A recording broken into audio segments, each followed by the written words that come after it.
back, and we're talking about prayer for judgment continues. And thinking back to our last video about the history of the prayer for judgment, we need to have a brief reminder that a prayer for judgment continued is always at the discretion of the court, meaning that a person can ask for a prayer for judgment continued, but it is up to the judge of that particular court that day to determine whether they are going to allow a prayer for judgment continued in your case. Now, that being said, there are other limitations to the use of a prayer for judgment continued, and those come in several areas, and we'll kind of walk through those as best we can. First and foremost, we have to understand that there are certain offenses that you cannot use a prayer for judgment continued on. And many of these are by statute, meaning that the laws of North Carolina indicate that a prayer for judgment cannot be used in this particular circumstance. And the one that we're going to drill in right now is speeds in excess of 25 miles per hour over the limit. That's going to be the charge that is going to affect our potential clients and people who receive citations in North Carolina most often in terms of when a PJC cannot be used. You cannot, by statute, use a prayer for judgment continued on speeds in excess of 25 miles an hour over the limit. Now, I want to back up a minute and just say that for the longest time, when I was coming up in traffic law here in North Carolina, there was a general rule of thumb in most counties that judges would not allow a prayer for judgment continued, a PJC, on speeds in excess of 20 miles an hour over the limit. But just to clarify, by law, they cannot be allowed on any speed in excess of 25 miles an hour. But in many counties, the judge will not even consider a PJC on a speed in excess of 20 miles an hour over the limit. So that's why it's very important to speak with an attorney before you make any decision about how you want to handle your case. And always consult with an attorney, because a PJC may not be, you may not be eligible for a PJC, even if by statute one could be sought. So we've talked about types of offenses that would prevent you from using a prayer for judgment continued. Now we need to talk about other ways that the PJC is limited. By statute, you can only use 2 PJCs every 5 years, but insurance companies will only recognize 1 PJC every 3 years. So for instance, a person could be charged with 2 different citations in the same instance. And if they had not used a PJC for a 5-year period, they could actually use 2 PJCs by law to resolve those 2 citations that were received on the same day. But the insurance company actually would only recognize 1 of those PJCs that was used, because the insurance companies in North Carolina have a particular limitation that only allows them to recognize 1 PJC every 3 years. So while the law would allow 2 PJCs to be used in a 5-year period, insurance companies only recognize 1 PJC every 3 years. Additionally, as we have talked about in one of our other video segments, a PJC is a household resolution. This means that if you have a number of persons on your insurance policy, say a wife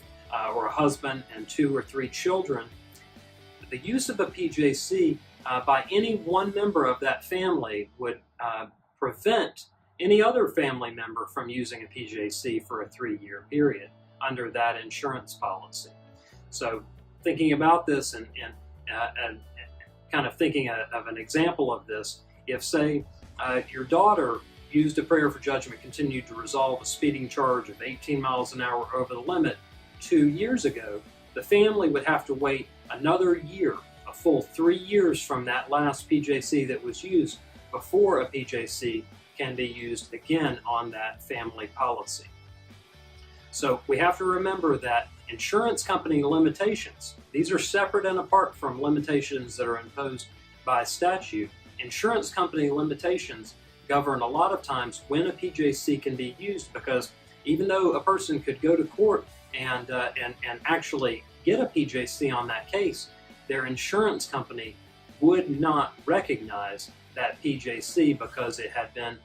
maybe they had used one in the last 3 years, or because another family member had used one in the last 3 years. So there are specific limitations to the use of a PJC, both in terms of the nature of the charge that you've received, also in terms of whether or not you can use one because you've maxed out the use of them in a 5-year period. And then finally, also because of the way that insurance companies will look at the prayer for judgment and only allow one every 3 years on a family insurance policy.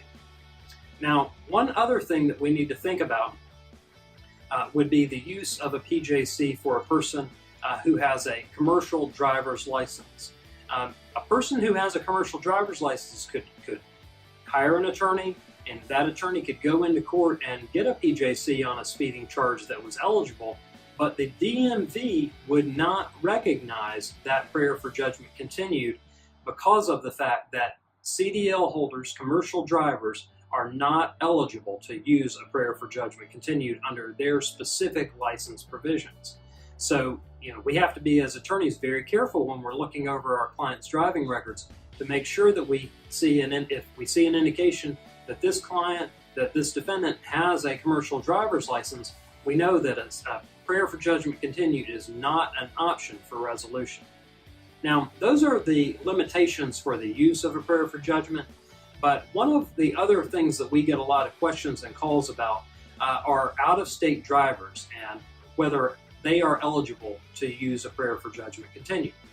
And this is a little bit complex, so I want to take a second to just back up and rethink